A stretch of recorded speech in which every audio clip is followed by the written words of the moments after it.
Well, good afternoon, Scott Baker. Happy Saturday to you.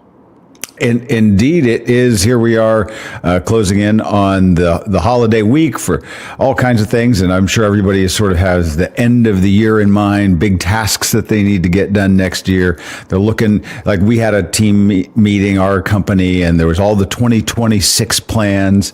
And in our meeting, we actually did some of what this field note talks about. The field note, by the way, thanks for everybody that's watching and listening to Lead Better.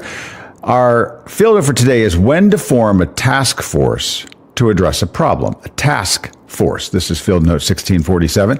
And I think there were a couple of new task forces assigned at the meeting we were just at, right? Yeah, I'm not completely sure that that's the terminology that we used, but it definitely was going to be operating like that, right? Yeah, some people did use that term. Like I did, yeah.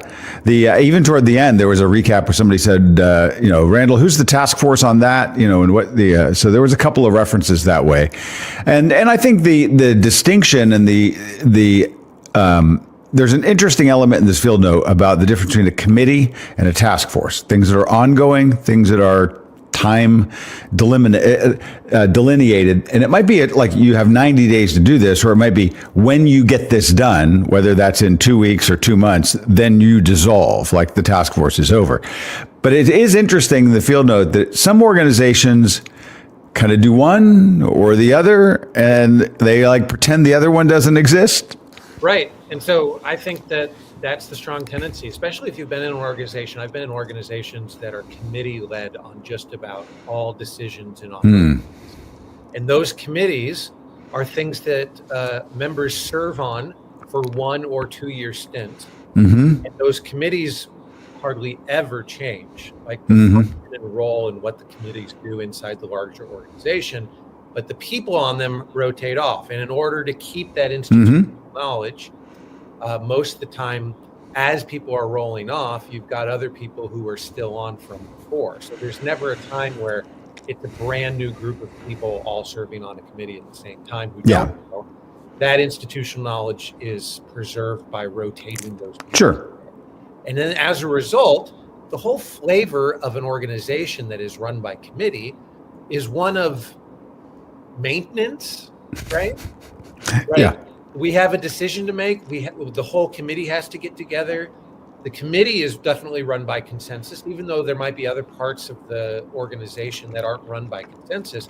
But if the whole organization has committees all throughout it, then it feels like consensus is the most important part. And then the smart way to get to consensus is oftentimes unknown inside of a committee.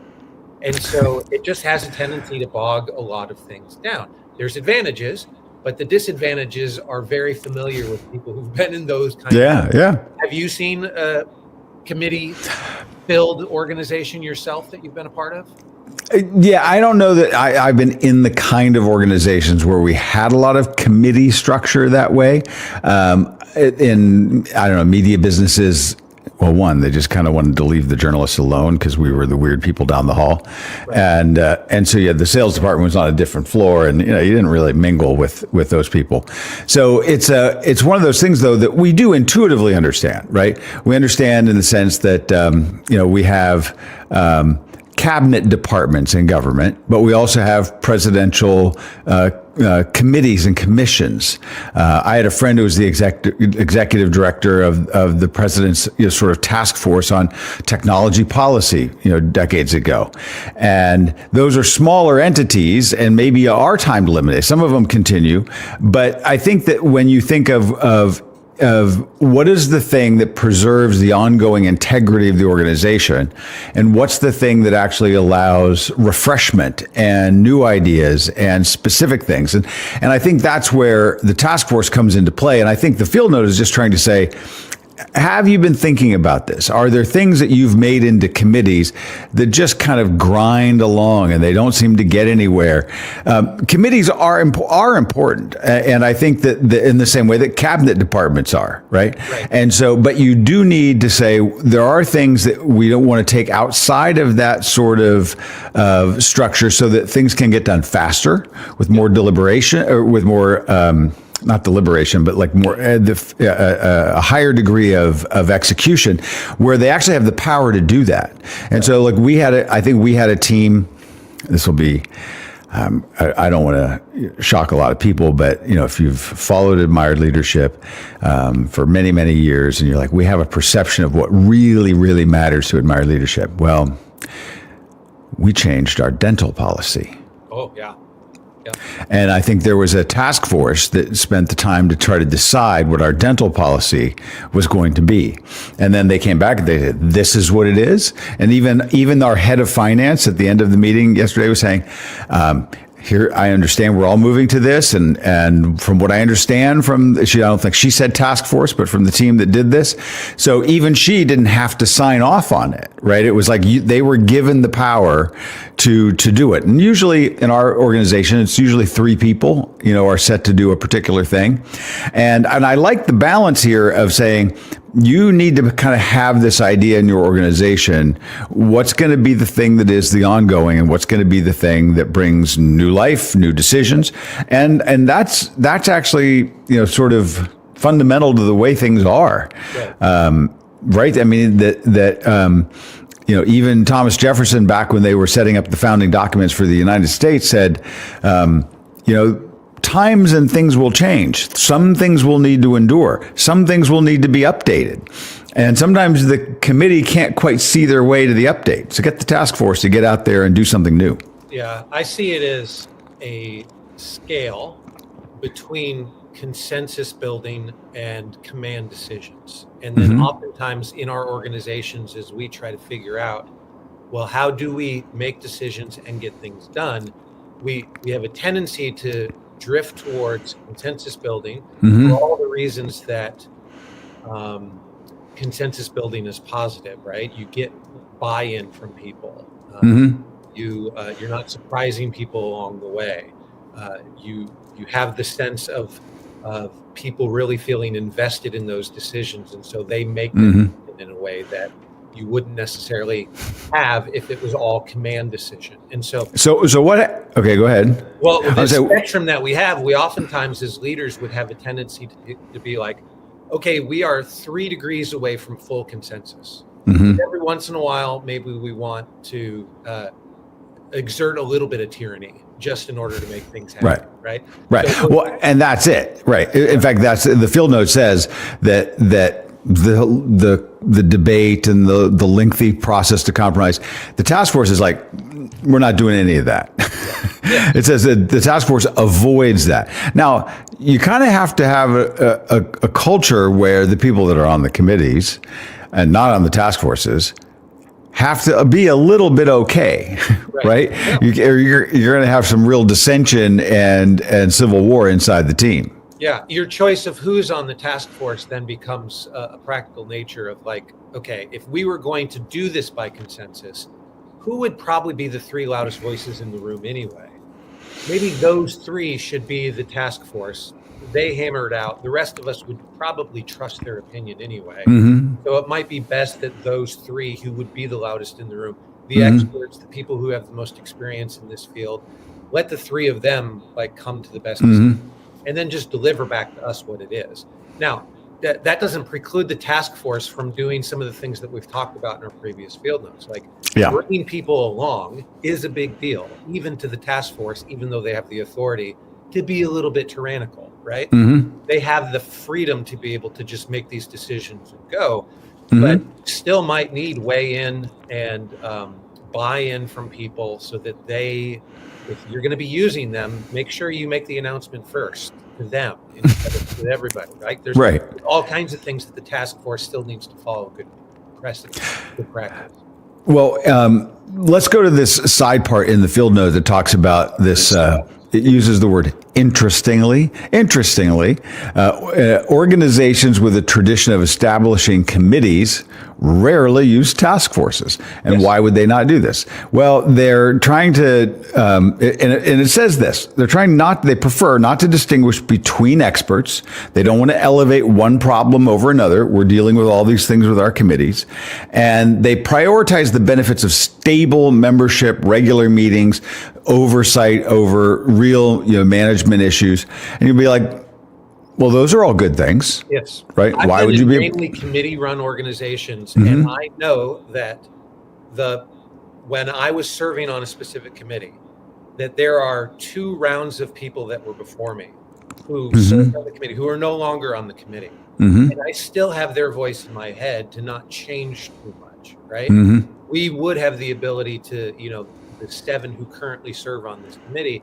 But we have like the entire group of people who have served on this committee in the past kind of in our heads and in our documents in such a way that makes us feel like, we can't change it too much.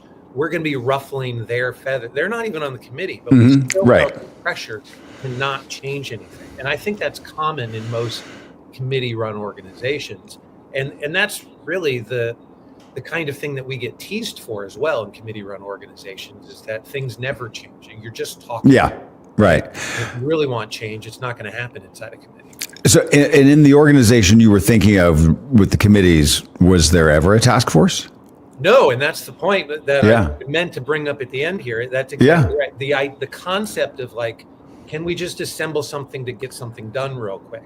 Right. That would be huge for us to be able to be introduced. And there is a power dynamic in there to be like, well, who is the task force assigned to? Because the task force has to answer to somebody. And is it the CEO that the now task force is the only person that they answer to? Or do they answer to the committee? And that's a real pitfall as well. Right. You form a task force and now it's assigned for the committee approval. It'll get just as bogged down as ever. Yeah. So well, make sure that you don't do that. And you have to think about the fact that it is this issue of the fact that some organizations, it's all task forces and they just get stuff done. Others, it's all committees. How organizations get into these sort of lanes and channels is really fascinating. And so when you then start to say, well, how should things go? We would obviously say a blend here is probably best. But you not only then have to be ready for the fact that the task force is going to make a decision and they're going to implement it, and people then are uncomfortable with change. So it's not only who does the task force report to, it's how will the task force's findings be rolled out to everybody, right? Then that's going to be another bigger challenge here. So, I was thinking about this. A friend of mine I was talking to when I was driving back to Pittsburgh from Philadelphia yesterday, is the founder of a very large company. I'll shade this a bit. They're in the hard sciences. They're on the cutting edge of a lot of really cool things.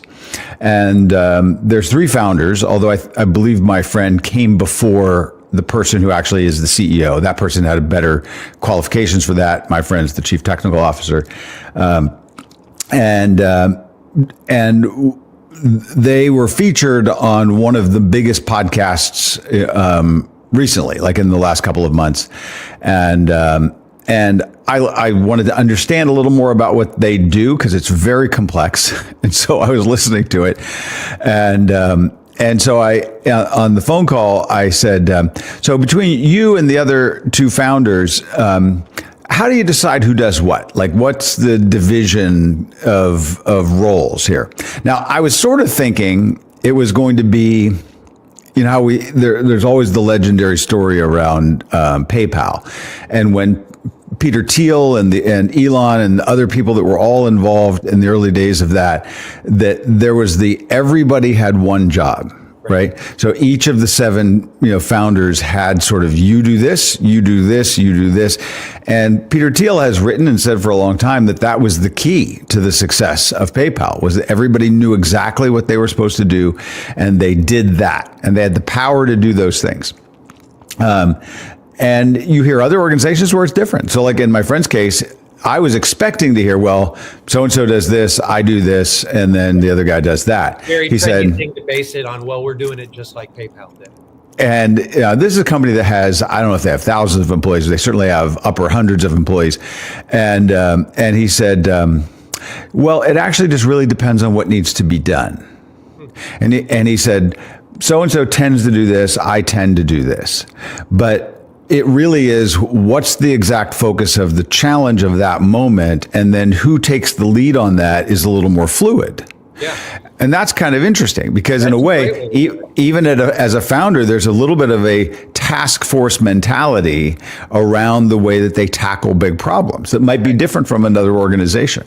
So on this scale between consensus making and command decision, we oftentimes think, well, in our organization, we're going to choose a point on the line that creates a balance for us, where it's not too much consensus, not little, command decisions.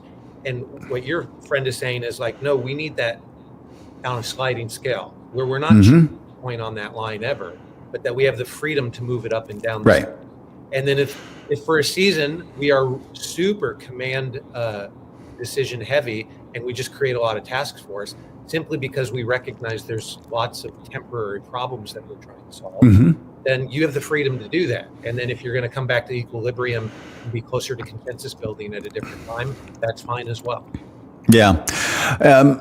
My last thing that I would say about this, and then you can make fun of me for geeking out. For everyone who might think here at the end of the Lead Better, and if you read the field note, maybe some people were like, I don't need to read about task forces. This sounds so managerial. This is extraordinarily boring stuff. No, this is actually the execution of philosophy. I mean, this is the basis of how reality presents itself to us. We move always between chaos and order, right? There's always this sort of flow from let's bring some order to the chaos. But if it's all order all the time, it becomes its own tyranny. It becomes stultifying. And so you need the injection of the new and the creative, right? And the entrepreneurs play that role in society to a large extent. But if you only and always had, and we know this, we've probably had people that would be like, if you let that person in charge all the time, well, it's going to be fun, but we're going to fizzle out because they won't be able to build the structure, the enduring sort of cultural traditions, the processes. And so you kind of ebb and flow back and forth between let's bring in the things that revitalize, but let's not toss out the things that got us where we, from where we were to where we are, so that we can preserve the integrity of the mission of the organization, but always keep it vital. And when that happens, then the people that are in that culture tend to be vitalized and revitalized themselves, which is a great thing. Perfect. Great. Okay. Thanks very much for this conversation. I agree. It could have been a boring one, but I think you did great. No, we'll have to have a task force on how to make Lead Betters even better, I guess. Sounds good. All right. See you, Mikey.